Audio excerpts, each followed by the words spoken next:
यह एक कथा है, बिल्कुल सच्ची समझो इसको। दो भाई थे, पिता ने पहली शादी करवाई, उससे एक पुत्र उत्पन्न हुआ, वो पत्नी मर गई।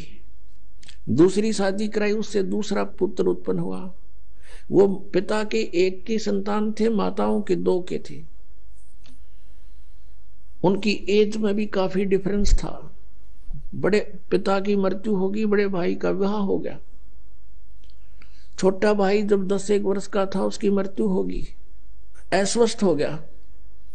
इलाज करवाना चाहा, 10-20 हजार 2,000 रुपये लगाए, स्वस्थ नहीं हो पा रहा था। तो दोनों ने, पति पत्नी ने मिलकर सोचा, उस बड़े भाई ने और उसकी पत्नी ने, कि आधी संपत्ति का हकदार है, सबको पता है मरने वाला है, बीमार बहुत है, क्यों पैसे व्यर्थ करते हो, इसको विष दे देते हैं या विष का इंजेक्शन लगवा देते हैं। एक सलाह बन गई, क्यों बुरे काम में जल्दी बात बने हैं, एक राय हो जाती है। तो एक डॉक्टर से बात करी, उसने कहा कि तू ऐसे ऐसे कर दे, इसका इंजेक्शन लगा दे या कोई औषधि दे दे विष की, ट्रीटमेंट आपसे चल ही रहा है। तो उसने कहा मैं 500 रुपये लूंगा, और 500 रुपये दे दिए। उस समय के 500 रुपये। कहने का भाव यह है कि उस लड़के की मृत्यु होगी। मृत्यु होगी तो 2-3 वर्ष के बाद, 1-2 वर्ष के बाद उनका लड़का हो गया। वर्ष के बाद उनका संतान नहीं थी, एक पुत्र उत्पन्न हुआ, और सारी संपत्ति उस भाई वाली भी उससे की होगी। तो उस बच्चे को खूब लाडते, खवावे प्यावे, खूब गिने दिनों में 15-16 वर्ष का हो गया। 15-16 वर्ष का हो गया तो उसका विवाह कर दिया। विवाह होते ही वो लड़का बीमार हो गया, वो लड़का अस्वस्थ हो गया, और उसके इलाज में, ट्रीटमेंट में संपत्ति बेच दी, घर में पैसा था वो सारा ला दिया, लेकिन वो स्वस्थ नहीं हो रहा। एक दिन वो बैठा, उसका पिताजी और लड़का चारपाई पे अंतिम सांस गिने था। तब उस लड़के ने कहा कि भाई साहब मेरी कफन की तैयारी कर ले, और लकड़ियों की। तब उसने सोचा कि इस लड़के का इतना अस्वस्थ दिमाग हो गया कि मुझे पहचान नहीं रहा। उसने कहा बेटा मैं तेरा पिताजी हूं। वो कहने लगा मुझे पता है तू मेरा पिताजी नहीं, तू मेरा भाई है।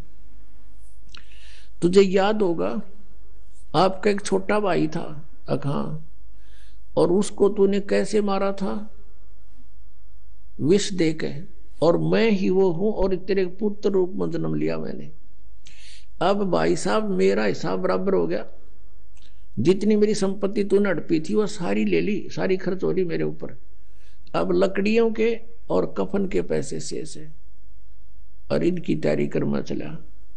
तब उसने पूछा कि भाई बात तेरी सारी सच्ची है, सही मैंने जुल्म किया तो मेरे आगे आगी इकलौता पुत्र है, और आगे होने की आस नहीं, मेरा कुल नाश हो गया। मैंने जैसा किया मुझे तो भोग मिल गया, भाई भगवान का न्याय, बड़ी अच्छी बात, मुझे मिलना चाहिए था दंड। परंतु ये जो तेरी पत्नी है, इसने क्या जुल्म कर दिया बेचारी ने, ये अब तेरे मरने के बाद इसको जिंदा जलावेंगे, सती प्रथा थी वहां पर, अब इसने क्या जुल्म किया। उसने पूछा वो डॉक्टर कहाँ है, कि वो डॉक्टर भी 2 वर्ष के बाद, तेरे मृत्यु के 2 वर्ष बाद अचानक मर गया। तब उसने कहा कि ये वही डॉक्टर है जो मेरी पत्नी बनकर आई है, अब यह जलेगी और नहीं तो और क्या होगा इसका पाप आत्मा का। तो यहाँ इन बातों को पुण्यात्माओं आपने अपने हृदय में जचाना पड़ेगा। जैसे गीता जी अध्याय नंबर 7 के श्लोक नंबर 29 में गीता ज्ञानदाता कहता है कि उस तत्ब्रह्म को जानकर और सारे अध्यात्म ज्ञान को जानकर सब कर्मों से परिचित होकर प्राणी केवल जरा और मरण से छूटने का ही प्रयत्न करता है। वो यहाँ किसी वस्तु की डिमांड नहीं रखता। जरा माने बुढ़ापा, मरण मीन मृत्यु। तो पुण्यात्मा हमने सब कर्मों से परिचित होना है। एक समय एक गुरु से चले जा रहे थे, एक मछियारा मछली पकड़ रहा था और उनको पकड़ पकड़ के जाल भर भर के बाहर डाल रहा था। वो तड़प तड़प के मर रही थी। तब शिष्य ने पूछा, गुरुदेव इस अपराधी प्राणी को क्या सजा मिलेगी? गुरुदेव ने कहा, बेटा आजा फिर बताऊंगा, समय आने पर उत्तर दूंगा तुझे। कुछ 5-7 वर्ष के बाद, 8 वर्ष के बाद दोनों गुरु शिष्य जा रहे थे, जंगल से गुजर रहे थे, वन से। वहां एक हाथी का बच्चा उछल कूद करता करता 2 पेड़ों के बीच में फंस गया। बहुत निकट निकट थे। निकलने की चेष्टा की लेकिन नहीं निकल पाया। निकलने की चेष्टा करने में उसकी सारी खाल छुल गई। वो निकलते आया बाहर, लेकिन इतना लाचार हो गया, गिर गया।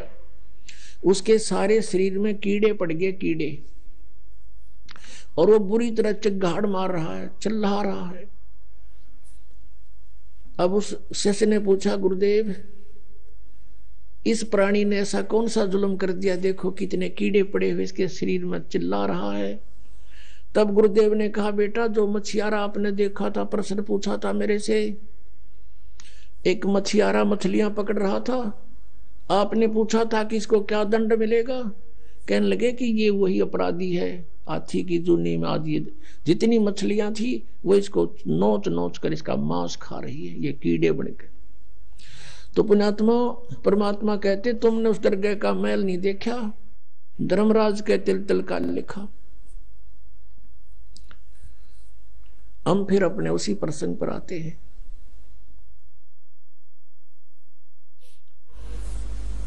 अब नीरू और नीमा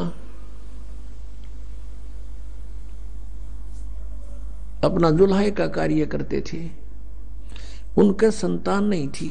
अब परमात्मा जब सारी सृष्टि रच सकता है, क्या संतान नहीं दे सकते?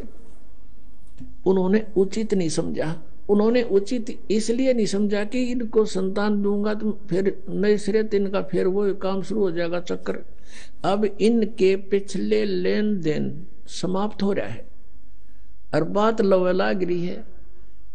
परमात्मा जानकार डॉक्टर थोड़ा गलती कर सकता है?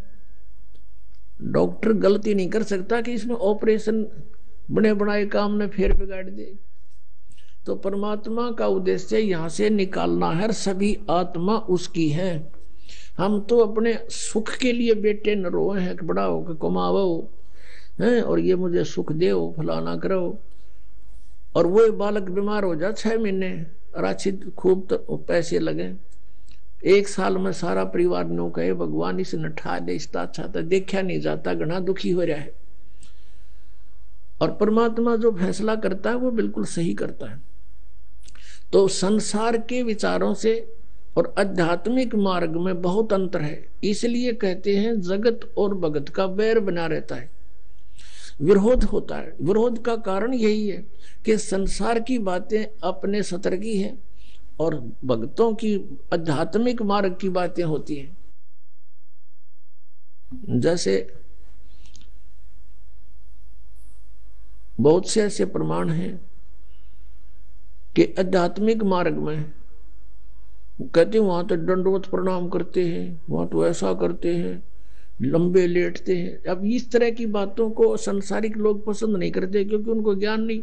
हमारा घीसा गल है, हम तो जो करें आनंद आता है, हमारे पुण्य बढ़ते हैं, अहंकार खत्म होता है। ये दुश्मन जो हमारे जीव का दुश्मन है अहंकार, इस तरह का होता है। तो समाज तो सोचता है जिसका संतान नहीं होता निकम्मा आदमी, कर्महीन, इसकी शकल भी नहीं देखनी चाहिए। ये काल की प्रेरणा, लोक वेद है।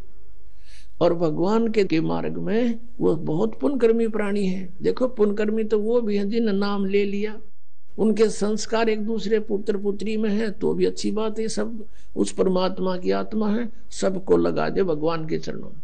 अब वो संस्कार जो है हल्के हो जाएंगे, परमात्मा अपने सतर से अपनी पावर से ठीक करेगा उनको, तो वो हमारे आसानी से सुलझ जाएंगे और इससे जीवन में काम निपटा देंगे। आपका भी संतान है उसका भी, और जिनका संतान नहीं है वो तो बना बनाया काम है उनका। तो देखो ये नहीं है कि भी संतान भगवान नहीं दे सकते, दे सकते, लेकिन उनको संतान नहीं दी इसलिए नहीं दी कि ये फिर इस 84 के कोल्लू में फिर जुड़ जाएंगे। उनके लिए स्वयं चले गए बालक बनकर उस अपने भगत की प्रतिज्ञावश। अब दूसरी बार परमात्मा ने जो लीला वो करते हैं, वो लीला की। लगभग 60 वर्ष से ज्यादा आयु होगी थी नीरू और नीमा की। संतान कोई नहीं थी उनके, और उनका गंगा में स्नान करना बंद कर दिया था। अब वो प्रतिदिन स्नान अवश्य करते थे, क्योंकि ब्राह्मण कुल में जन्म था, जिस कारण से उनके संस्कार ऐसे थे, ना धोकर खाना खाना। तो वहां एक लहर तारा नामक तालाब था। लहर, उसका तारा नाम था। लहर तारा इसलिए बोलते थे कि गंगा का जल वर्षा के दिनों में एक लहरों के द्वारा ऊपर का उछल कर एक बहुत बड़े सरोवर का रूप धारण कर लेता था, जैसे ये सामने आप देख रहे हैं। उसमें स्नान करने के लिए प्रतिदिन जाया करते थे, प्रतिदिन स्नान करने जाते थे। और वो उनकी झोपड़ी से लगभग 4 किलोमीटर दूर था। उसमें वन ही वन थे, वहां पर बहुत बड़ा सरोवर था। जिस दिन परमात्मा सतलोक से चलकर आए, आकाश से अपने सतलोक से चलकर आए, वो तीसरे मुक्ति धाम से, उसी समय एक अष्टानंद नाम के महर्षि रामानंद जी के शिष्य, एक ऋषि अष्टानंद जी साधना कर रहे थे अपने गुरुदेव के द्वारा बताई गई क्रियाओं से। उसने देखा कि आकाश से एक प्रकाश का गोला आया। उसकी आंखें जब उसको सहन नहीं कर सकी, आंखें बंद होगी तो अष्टानंद ने क्या देखा कि एक बालक रूप दिखाई दिया। जैसे हम सूर्य की ओर देखते हैं, सूर्य के प्रकाश को हमारी चरम दृष्टि सहन नहीं कर पाती, आंखें इधर उधर कर लेते हैं, बंद कर लेते हैं, तो फिर भी हल्का सा आकार सूर्य का हमें दिखाई देता है। ऐसे ही जब उसने आंखें बंद की तो क्या देखा कि एक शिशु रूप बालक दिखाई दिया। फिर दोबारा आंखें खोली तो क्या देखा, एक उस सरोवर के एक कोने में वो प्रकाश सिमट गया। सूर्य उदय से पहले का समय था। सूर्य उदय होने से 1.5 घंटा पूर्व को ब्रह्म मुहूर्त बोलते हैं। वहां परमात्मा ने एक कमल के फूल पर